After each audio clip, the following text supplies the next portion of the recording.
Shalom, jemaat yang dikasihi Tuhan. Kita bersyukur karena pada hari ini kita dapat berkumpul bersama kembali untuk dapat beribadah. Pada hari ini kita akan merayakan Natal.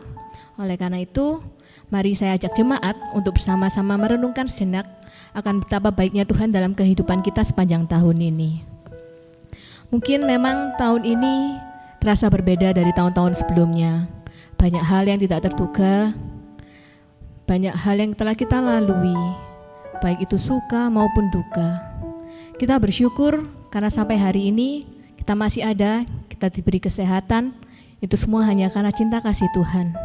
Mungkin banyak orang di luar sana yang sedang mengalami duka cita, ditinggalkan dengan orang yang mereka sayangi. Tapi kita bersyukur sampai hari ini kita masih sehat-sehat saja. Kita dapat beribadah, kita dapat makan, kita dapat berkumpul bersama keluarga kita sendiri. Itu semua hanya karena kasih-Nya buat kita.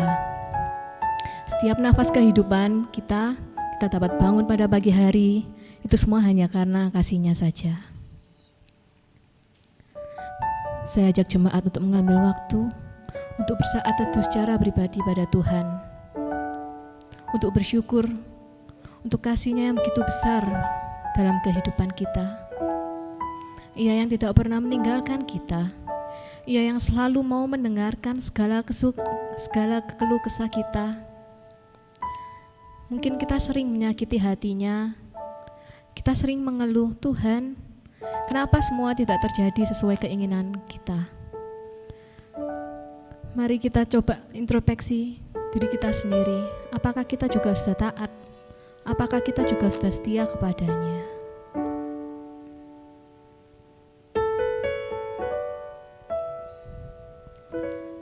Mari kita menaikkan pujian. Tiada seperti-Mu Tuhan, anugerah-Mu yang tidak pernah berubah dalam kehidupan kami, yang begitu nyata dalam kehidupan kami. Ampuni kami jika kami sering mengeluh, ampuni kami Tuhan. Ini kami datang di hadapan-Mu, membawa hancur hati kami. Biarlah segala puji dan segala hormat hanya bagi nama-Mu Tuhan.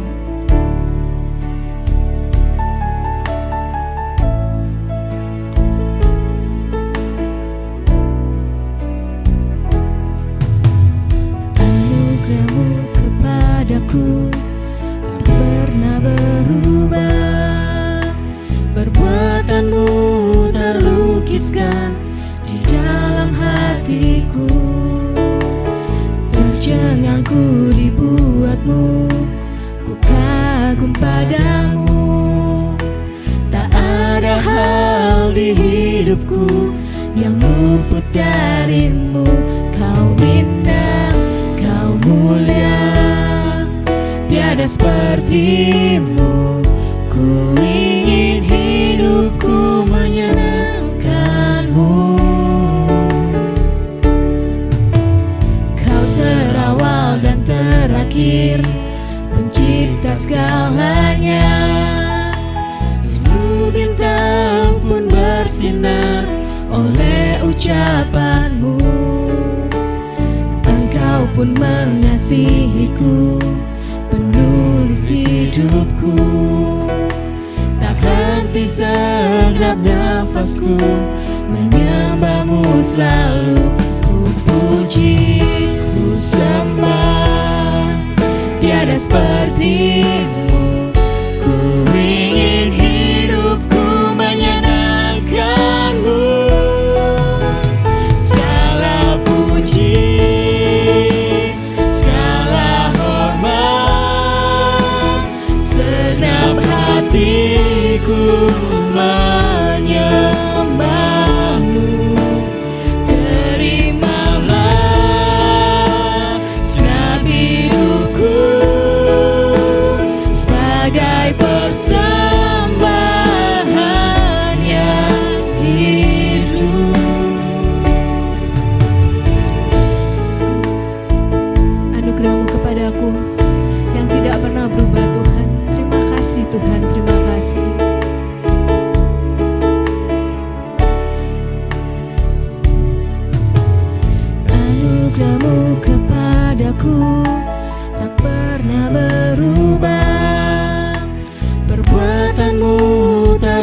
lukiskan di dalam hatiku.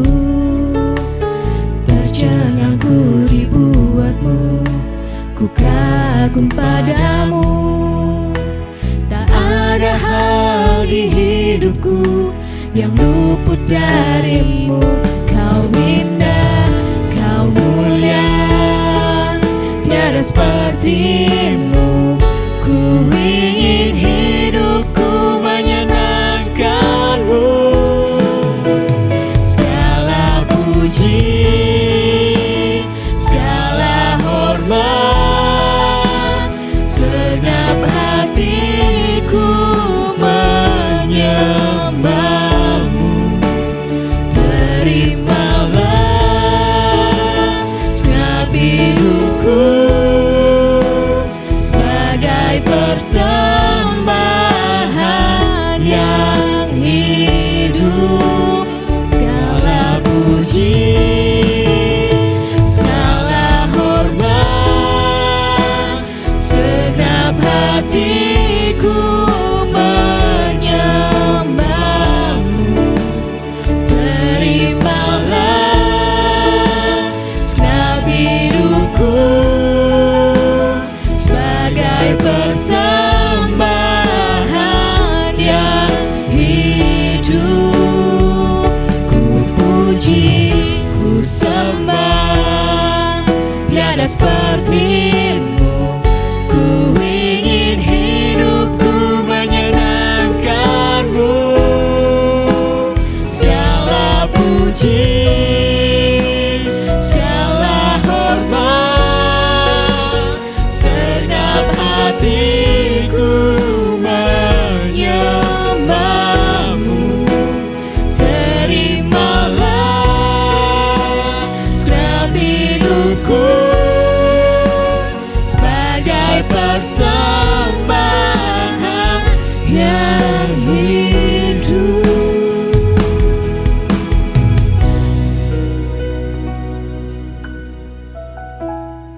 Mari jemaat Tuhan bangkit berdiri. Kebaktian ibadah Natal kita pada malam hari ini didirikan dan dimulai di dalam nama Allah Bapa, Allah Putra dan Allah Roh Kudus. Turunlah atas kita sekalian anugerah, berkat, dan pertolongan dari Allah Tritunggal. Amin. Jemaat Tuhan dipersilakan duduk kembali.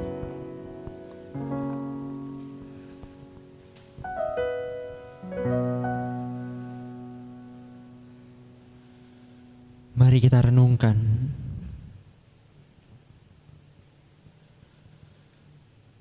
pada hari Natal ini.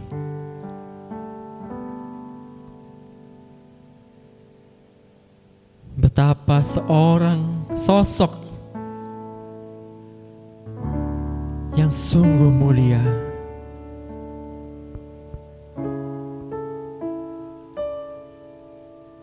yang maha kuasa, yang maha besar, rela datang ke dalam dunia kita yang fana, yang penuh dengan dosa. Tapi ia tetap hadir, bahkan menjadi serupa dengan kita. Dan mari kita renungkan kembali betapa sosok tersebut datang bukan dengan segala kemegahannya. Tuhan hadir dalam sebuah palungan kecil yang bagi kita manusia adalah hal yang hina, hal yang tak layak untuk seorang bayi hadir ke dunia ini. Tapi dialah Yesus kita. Dia yang membuat kita manusia, membuat kita yang tak layak menjadi layak. Yesus, inilah kami Bapa, layakkan setiap hati kami.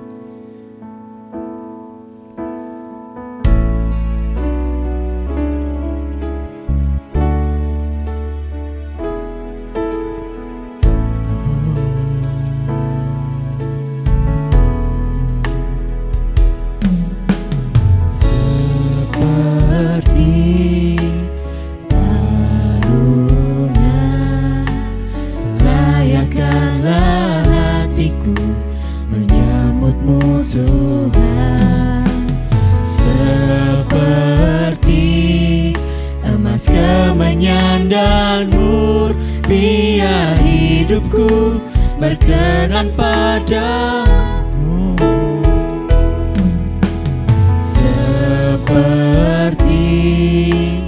palungan.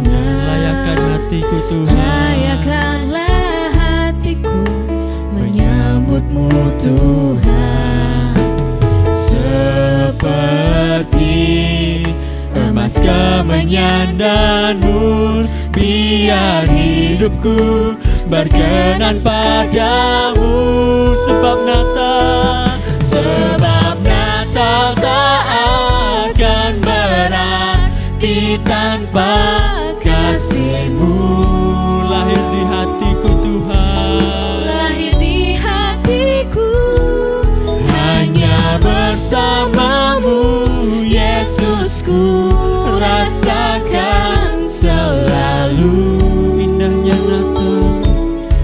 Indahnya Natal di mari kita akan menjadi sekali lagi. Kita renungkan betapa baiknya Tuhan dalam setiap kehidupan kita, seperti palungan, seperti palungan. Layakkanlah hatiku menyambutmu Tuhan, seperti emas kemenyan dan mur. Biar hidupku berkenan padamu,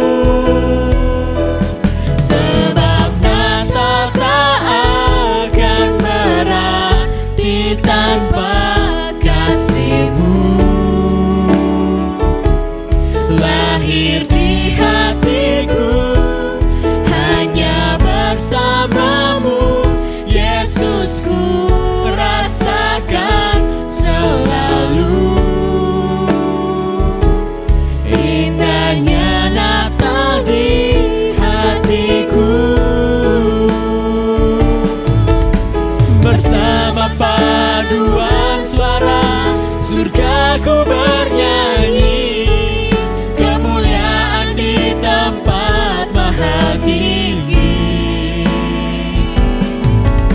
dan damai sejahtera di antara manusia yang hidupnya berkenan kepadamu.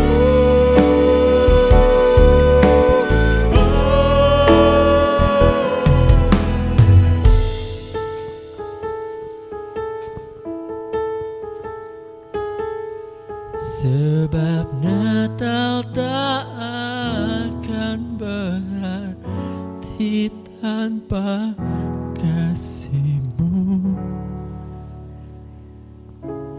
Lahir di hatiku, hanya bersama-Mu Yesusku rasakan selalu.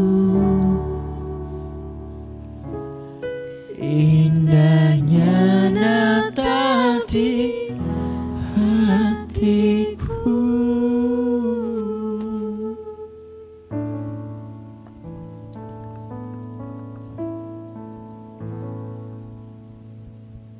Biarlah kita mendengar berita anugerah pada hari ini yang diambil dari Matius 1 ayat 23. Sesungguhnya anak darah itu akan mengandung dan melahirkan seorang anak laki-laki, dan mereka akan menamakan dia Immanuel, yang berarti Allah menyertai kita. Immanuel, Allah menyertai kita. Setiap manusia memiliki problema yang berbeda-beda. Seringkali ketika masalah datang, problem datang, kita hanya bisa menuntut, kita hanya bisa menyalahkan Tuhan. Kenapa setiap kita tidak percaya sama penyertaan Tuhan? Dia sudah mengatakan bahwa Dia adalah Allah Immanuel, yang berarti menyertai kita di setiap langkah kita. Seringkali kita bertanya sama Tuhan, Tuhan, aku sudah melayani Engkau. Aku sudah berusaha mengikuti perintah-Mu. Tapi kenapa ini harus terjadi? Kita hanya bisa marah, kita hanya bisa menuntut. Tapi kita tidak sadar bahwa perbuatan kita yang menuntut itu menyedihkan hati Tuhan. Dia rela meninggalkan kemuliaannya untuk datang di dunia ini dan memberi janji menyertai kita.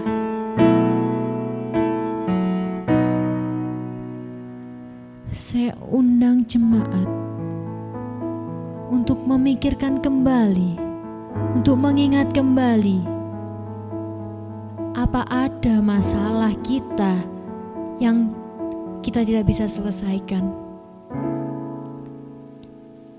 Memang Tuhan gak menjanjikan selalu indah, tapi kita percaya penyertaan Tuhan selalu ada di setiap langkah kita. Mari kita datang sama Tuhan sebagai komitmen kita. Aku percaya Tuhan, Engkau Allah yang selalu menyertai setiap langkahku. Saya ajak jemaat untuk berhenti komplain sama Tuhan, tapi benar-benar datang sama Tuhan, membawa seluruh diri kita, seluruh hati kita berserah sama Tuhan. Tuhan cuma mau kita berserah sama Dia. Seperti Maria yang merelakan dirinya, walaupun dia tahu dia akan dikucilkan, dia akan dihina orang. Bagaimana mungkin seorang yang belum menikah bisa mengandung? Tapi Maria tunduk sama Tuhan. Dia mau dipakai Tuhan. Dia mau menjadi alat Tuhan karena dia tahu Tuhan Allah kita akan selalu menyertai, gak mungkin meninggalkan kita. Karena Tuhan kita yang selalu menguatkan kita, memberi pertolongan, memberi pengharapan. Tapi kita yang kadang mencari pengharapan ke hal-hal yang lain, ke hal-hal yang bahkan menyakitkan hati Tuhan. Yes, Bapa, aku datang dan berserah Tuhan.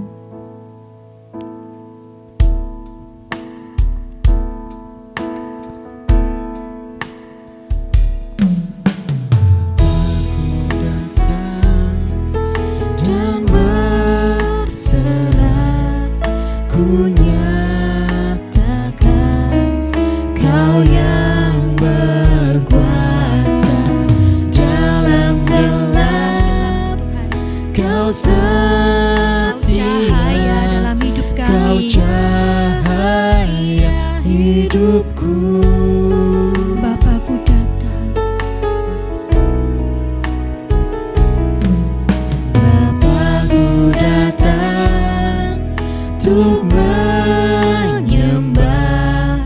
ku nyatakan Kau yang bertata dalam lemah, Kau sempurna, Kau cahaya bagiku.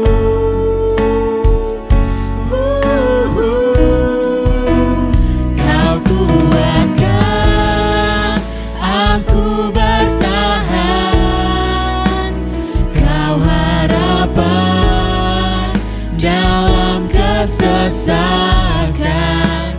Kau buktikan kesetiaan-Mu Tuhan, Engkau Allah Immanuel. Bapa-Ku datang Tuhan, ini seruan setiap kami Tuhan.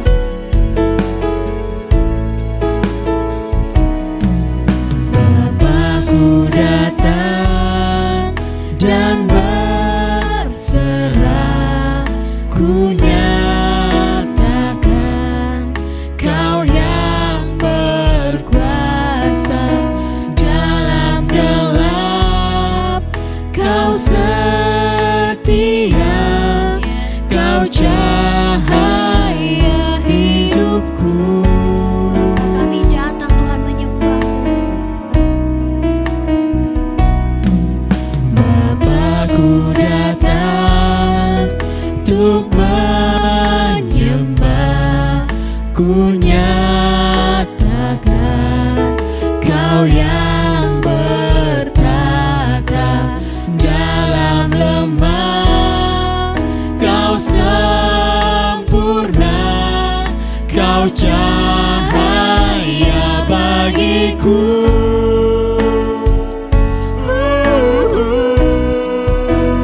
Kau kuatkan aku bertahan, Kau harapan dalam kesesakan, Kau buktikan kesetiaan-Mu Tuhan, Engkau Allah Immanuel. Kau kuatkan aku bertahan, Kau harapan dalam kesesakan, Kau buktikan kesetiaan-Mu Tuhan, Engkau Allah Immanuel. Kau kuatkan aku bertahan, Kau harapan dalam kesesakan, Ini kami Tuhan. Kau buktikan kesetiaan-Mu Tuhan, Engkau Allah Immanuel. Kau kuatkan setiap kami Kau Tuhan. kuatkan aku Ini setiap kami berserah kepada Engkau Tuhan. Kau harapan dalam Kau Allah Immanuel Tuhan. Kau Kami tahu Tuhan, kesetiaan Kau selalu menguatkan kami. Engkau pengharapan kami Tuhan. Kau kuatkan aku bertahan. Ini komitmen kami Tuhan. Kami mau bertahan Tuhan di kondisi apapun Tuhan. Karena kami tahu Tuhan, Kau Tuhan yang menyertai kami di setiap keadaan kami Tuhan. Kau kuatkan aku bertahan, Kau harapan dalam kesesakan, Kau buktikan kesetiaan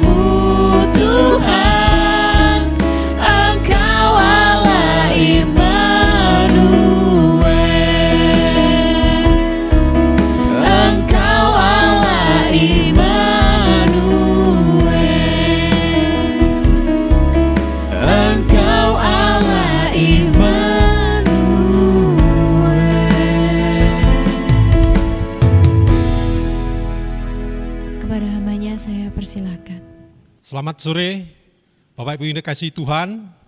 Sebelum kita membaca dan merenungkan firman Tuhan, mari kita berdoa terlebih dahulu memohon pimpinan Tuhan. Ya Tuhan, ini saatnya kami menyediakan hati kami, hidup kami, pikiran kami untuk firman Tuhan. Berkaryalah ketika firman Tuhan diberitakan, baik melalui hamba-Mu maupun setiap saudara-saudara yang menyaksikan dan mendengarkan berita firman Tuhan ini.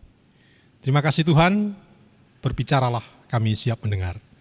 Dalam nama Tuhan kami Yesus Kristus, kami berdoa. Amin. Pembacaan firman Tuhan kita ambil dari Injil Matius, pasal yang pertama,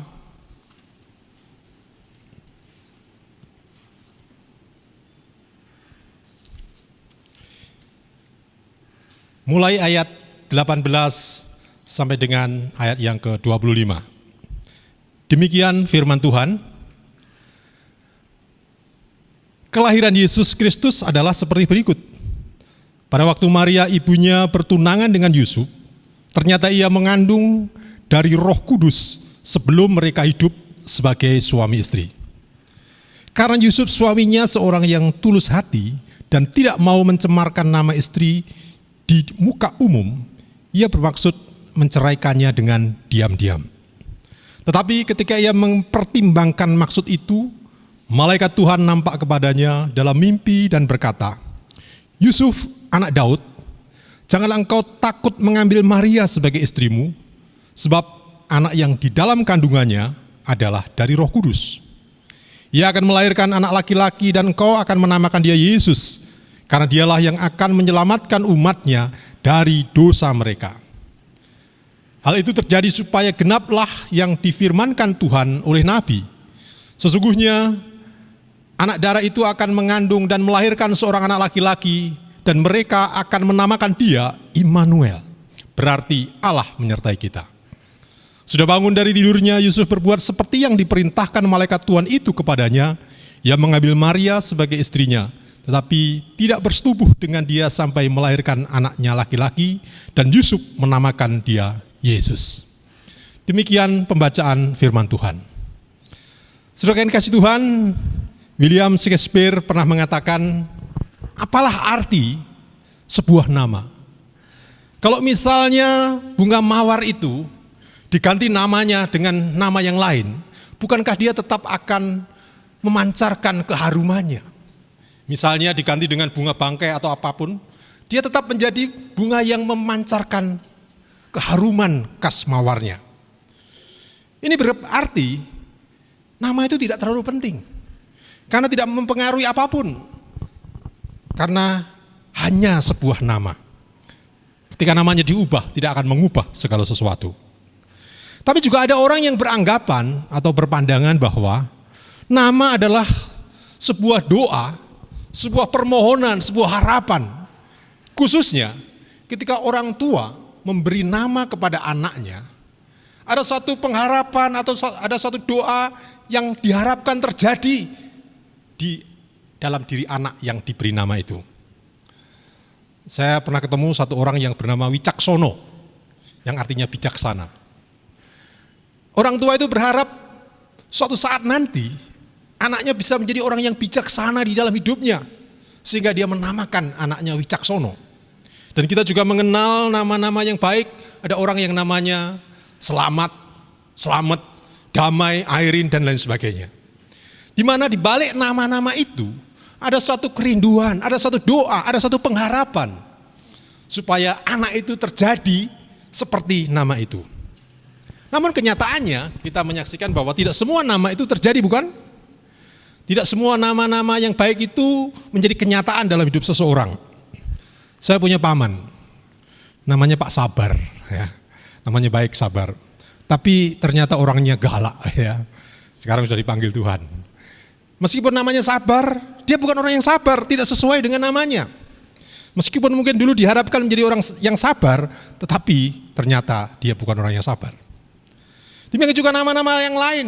Ada orang yang namanya damai, tetapi hidupnya tidak memberi damai buat dirinya sendiri maupun bagi orang lain. Nah, saudaraku, apa yang ditulis dalam teks yang sudah kita baca tadi juga berbicara tentang nama. Nama yang istimewa, yaitu nama Immanuel yang berarti Allah beserta kita. Bukan nama yang tidak ada artinya seperti yang dikatakan oleh Shakespeare. Juga bukan nama yang merupakan satu doa atau harapan dari orang tua. Karena Immanuel bukan nama yang diberikan orang tua Yesus kepada Yesus pada waktu itu. Nama ini berhubungan dengan bagaimana Allah beserta dengan manusia. Justru nama ini diberikan ketika Yusuf sedang dalam keadaan galau, dalam keadaan tidak tahu apa yang harus dilakukan. Hatinya sedang mengalami keraguan ketika peristiwa yang tidak baik terjadi di dalam hidupnya, dalam keluarganya.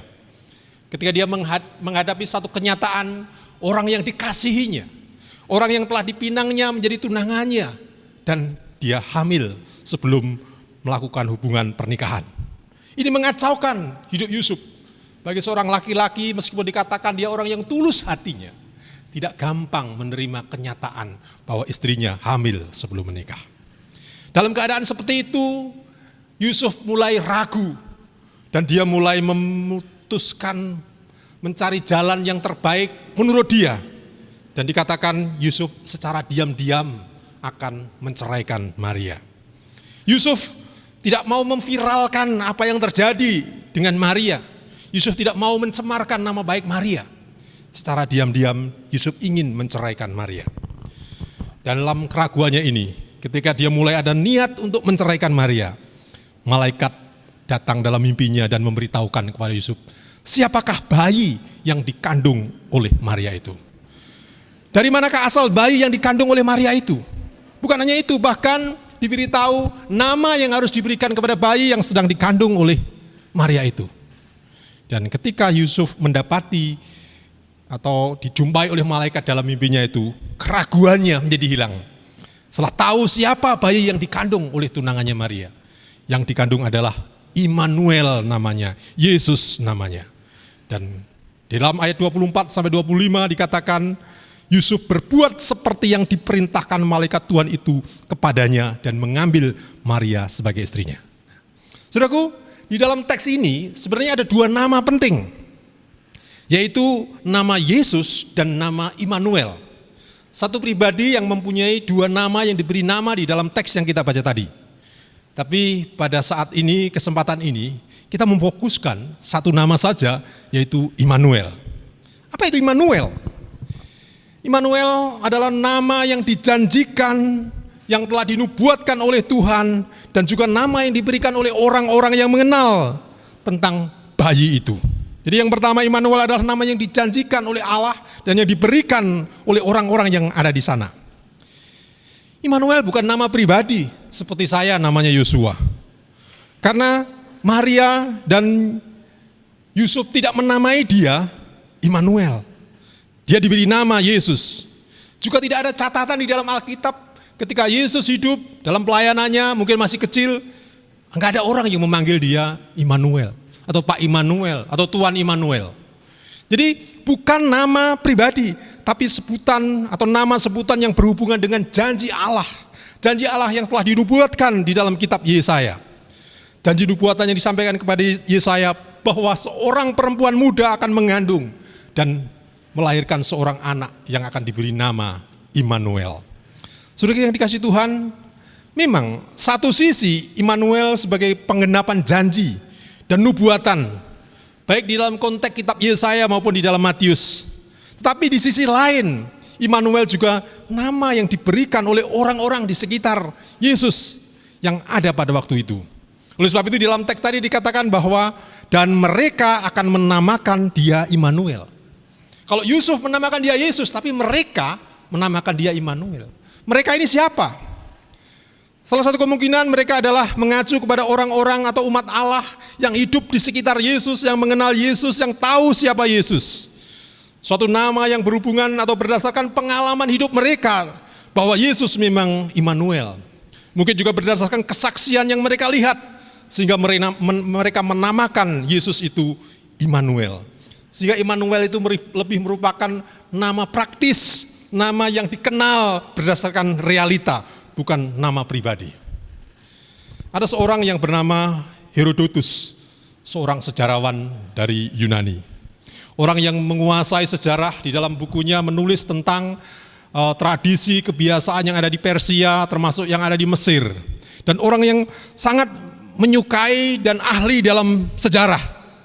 Dan oleh orang-orang, oleh para sejarawan, Herodotus ini disebut sebagai father of history, bapaknya sejarah. Kenapa? Karena memang hidupnya diabdikan untuk hal yang berhubungan dengan sejarah. Sehingga Herodotus disebut father of history. Saudaraku, kita adalah orang-orang yang sudah mengenal Tuhan, yang mempunyai pengalaman hidup bersama dengan Tuhan. Kalau saat ini, kalau saya meminta kepada saudara untuk mendeskripsikan pengalaman hidupmu bersama Tuhan Yesus, engkau akan melukiskan Tuhan Yesus itu sebagai apa? Berdasarkan pengalaman hidupmu, engkau akan melukiskan Yesus itu seperti apa? Mungkin ada orang yang melukiskan Yesus sang pemberi berkat, karena dia mengalami hidupnya selalu diberkati oleh Tuhan. That's okay. Mungkin ada juga orang yang mengatakan Yesus sebagai sang penghibur, karena dia mengalami dalam hidupnya selalu mendapatkan penghiburan dari Tuhan Yesus. It's okay. Tapi pada saat suasana Natal ini, dalam suasana Natal ini saya berharap ada di antara saudara atau saudara-saudara yang sedang menyaksikan firman Tuhan ini bisa mengatakan bahwa Yesus adalah Sang Immanuel. Dia adalah pribadi yang menyertai hidupku, menyertai keluargaku, menyertai usahaku, menyertai studiku. Dan kalau kita bisa hidup, bisa survive sampai sekarang, itu karena Immanuel, karena Allah yang menyertai. Allah yang menyertai, sehingga tema Natal pada tahun ini bukan menjadi sekedar tema, tapi saya berharap tema ini menjadi pengalaman hidupmu dan hidupku, bahwa Allah, bahwa Yesus adalah Immanuel. Tema ini adalah tema pengalaman hidup kita dengan Tuhan. Allah yang beserta dengan saudara, Allah yang beserta dengan kita, Yesus Sang Immanuel. Yang kedua, Immanuel adalah merupakan kebutuhan bagi umat manusia. Ketika kita berbicara tentang Immanuel tadi dihubungkan dengan janji dan nubuatan Allah, ini juga berhubungan dengan kerinduan Allah kepada umatnya. Allah tahu bahwa manusia tidak bisa melakukan apapun yang bisa berkenan kepada Allah. Allah tahu bahwa manusia secara sadar atau tidak sadar, mau atau tidak mau sebenarnya membutuhkan Immanuel, membutuhkan penyertaan Allah. Apabila tanpa Allah, manusia tidak akan bisa melakukan apapun yang berkenan kepada Allah. Rasul Paulus dalam Roma 7 ayat 19 mengatakan, sebab bukan apa yang aku kendaki yaitu yang baik yang aku perbuat, melainkan apa yang tidak aku kendaki, yaitu yang jahat yang aku perbuat. Apa yang dikatakan oleh Paulus ini merupakan mewakili kondisi kita. Seringkali kita ingin melakukan yang baik, tetapi kenyataannya yang tidak baik yang kita lakukan. Kenapa? Karena manusia sudah dikuasai oleh dosa. Dosa sudah merusak kehidupan manusia, sehingga tidak mungkin manusia bisa berkenan kepada Allah kalau tanpa Immanuel. Tanpa Allah beserta kita nggak mungkin kita bisa hidup berkenan kepada Allah. Roma 3:11 sampai dengan 12 mengatakan, tidak ada seorang pun yang berakal budi, tidak ada seorang pun yang mencari Allah. Semua orang telah menyeleweng, mereka semua tidak berguna, tidak ada yang berbuat baik seorang pun tidak. Firman Tuhan ini tidak enak. Kalau ini yang mengatakan saya, mungkin banyak orang tersinggung. Karena bagaimana dikatakan gak ada orang yang baik, tidak ada orang yang berguna, seorang pun tidak. Tapi ini adalah kata firman Tuhan. Kalau yang tersinggung, tersinggunglah terhadap firman Tuhan. Keadaan itulah yang menunjukkan bahwa Immanuel adalah kebutuhan umat manusia. Suka atau tidak, sadar atau tidak, kebutuhan utama kita adalah Immanuel.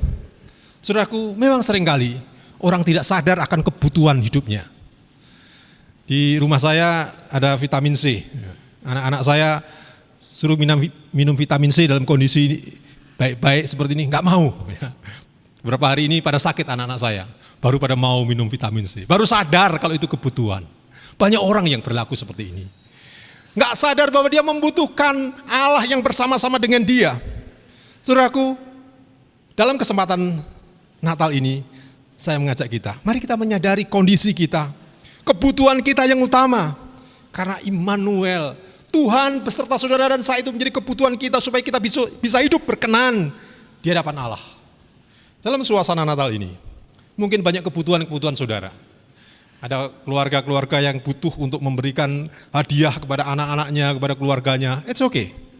Mungkin ada pengusaha-pengusaha yang punya pegawai-pegawai membutuhkan tunjangan buat anak buahnya, tunjangan Natal buat mereka. Itu juga kebutuhan. Dan masih banyak kebutuhan-kebutuhan lagi dalam hidup kita.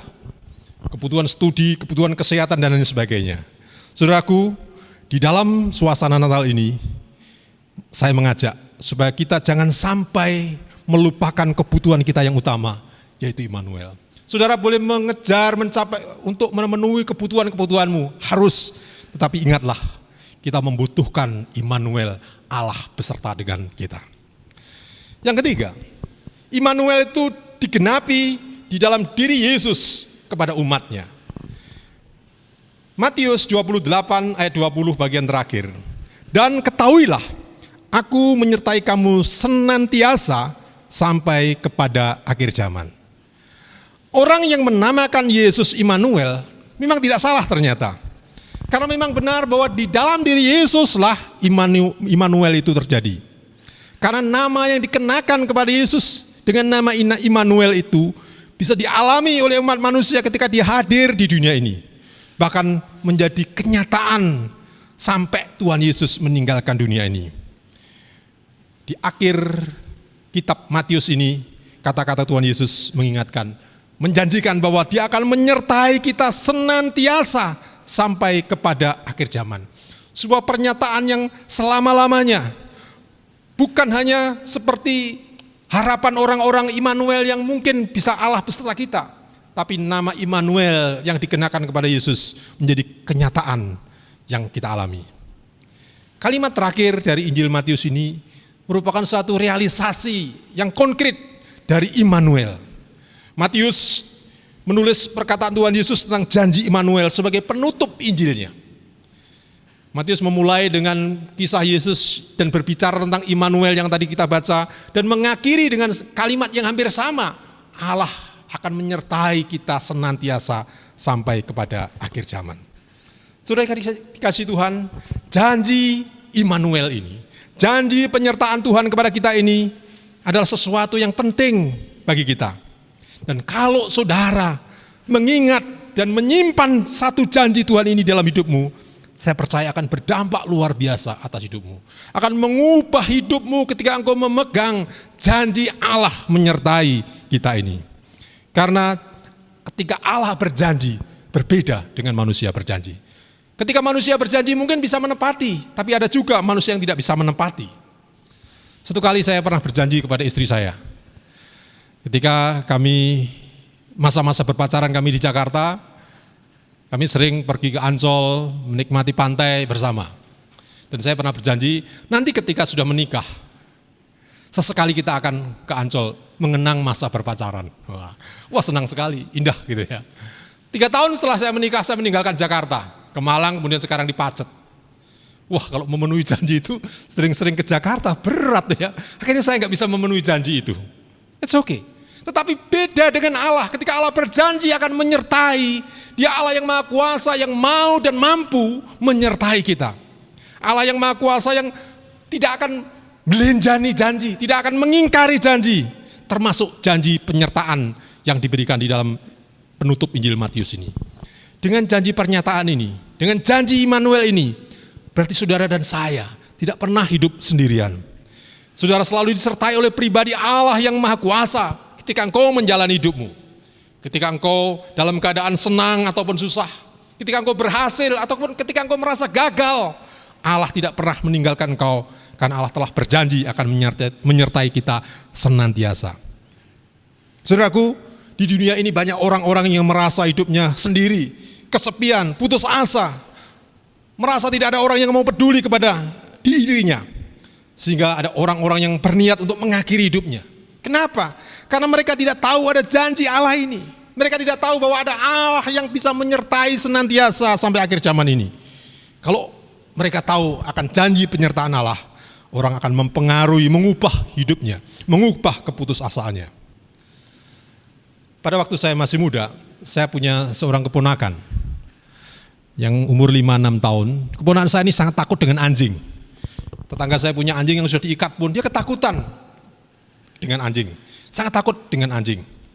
Nah, suatu kali saya sedang membaca buku di dalam rumah, saya mendengarkan anjing tetangga saya itu menggonggong. Tidak lama kemudian saya mendengarkan suara keponakan saya ini ikut menggonggong meledek si anjing ini. Kok ini sesuatu yang luar biasa.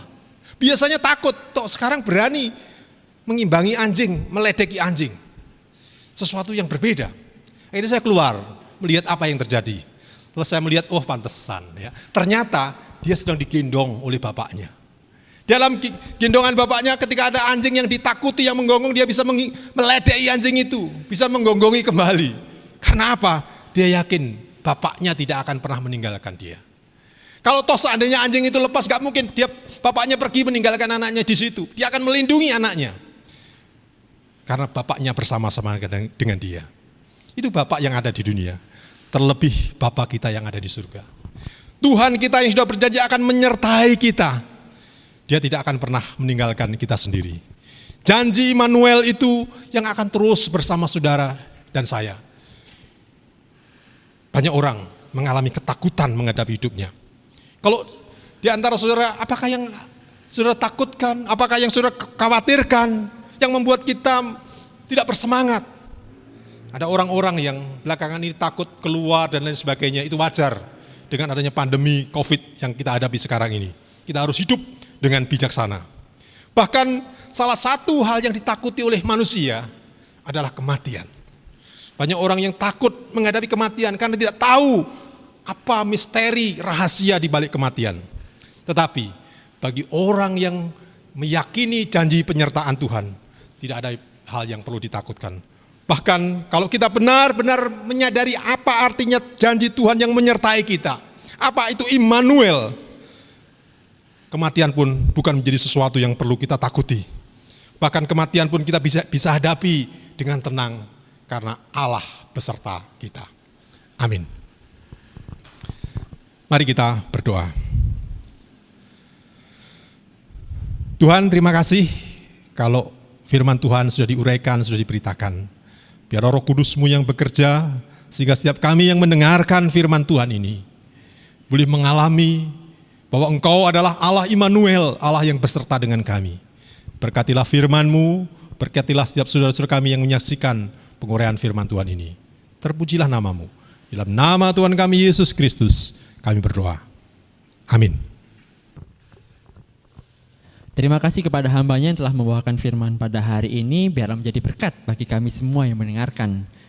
Biarlah sukacita Natal tetap ada di setiap kita semua, dan marilah kita memberikan persembahan yang terbaik bagi Tuhan.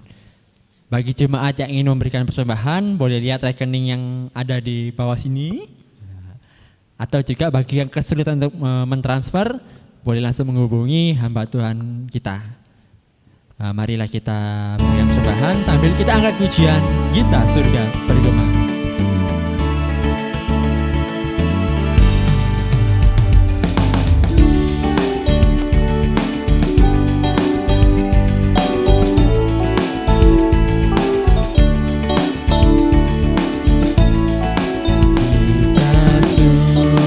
Bergema, lahir Raja mulia, damai dan sejahtera turun dalam dunia. Bangsa-bangsa bangkitlah dan bersoraklah serta bermaklumkan kabar baik, lahir Kristus terang ajaib, kita surga bergema, lahir Raja mulia. Yang di surga disembah, Kristus Raja yang bakar. Surga disembah, Kristus Raja yang bakar, lahir dalam dunia, dan Maria bundanya dalam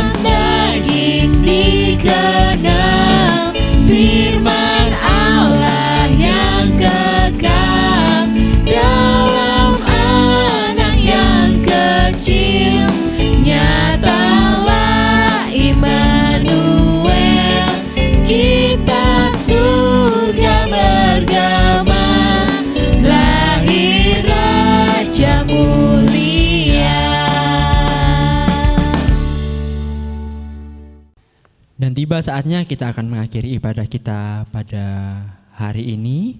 Saya undang seluruh jemaat bangkit berdiri dan kita angkat doksologi.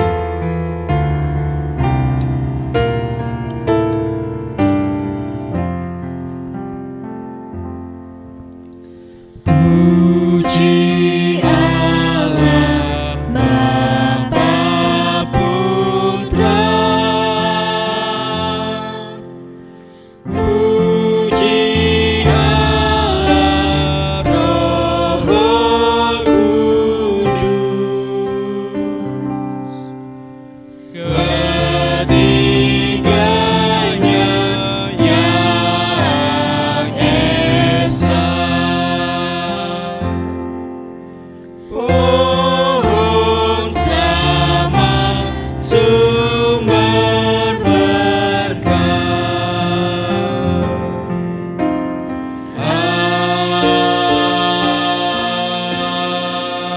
Amin. Percayalah bahwa Tuhan Allah kita selalu menyertai kita. Mari kita pulang dengan mengarahkan hati kita terima berkat daripadanya. Tuhan memberkati kita dan melindungi kita. Tuhan menyinari wajah-Nya kepada kita dan memberi kita kasih karunia. Tuhan menghadapkan wajah-Nya kepada kita dan memberi kita damai sejahtera, mulai dari sekarang sampai selama-lamanya. Amin.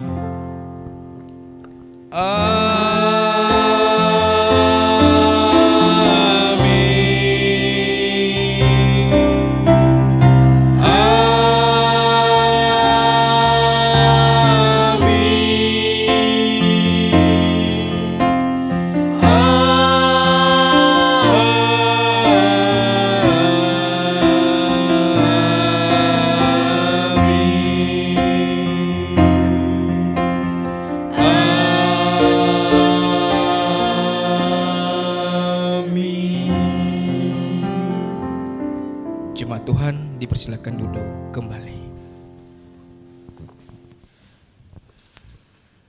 Ya, jemaat yang terkasih, ibadah kita sudah selesai memang, tapi jangan lupa setelah ini kita langsung ada gathering bersama, kumpul-kumpul ya, semua jemaat GKK-PCI di aplikasi Zoom. Nah, jemaat boleh lihat langsung, linknya sekarang pasti sudah di-share. Nah, jemaat boleh langsung masuk ke sana bareng keluarga ya, semuanya diajak.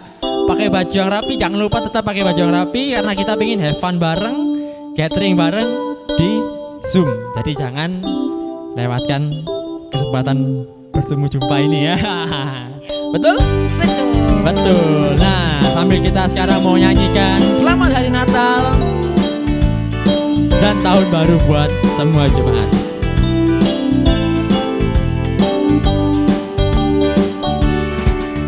We wish you a Merry Christmas. We wish you a Merry Christmas. We wish you a Merry Christmas and a Happy New Year. We wish you a Merry Christmas. We wish you a Merry Christmas. We wish you a Merry Christmas and a Happy New Year.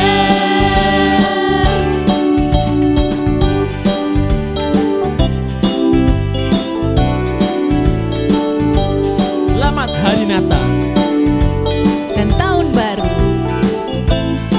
2021. Tuhan Yesus memberkati. Selamat Hari Natal, selamat Hari Natal, selamat Hari Natal dan Tahun Baru. Jangan lupa sekarang pindah Zoom ya. God bless you. God bless you.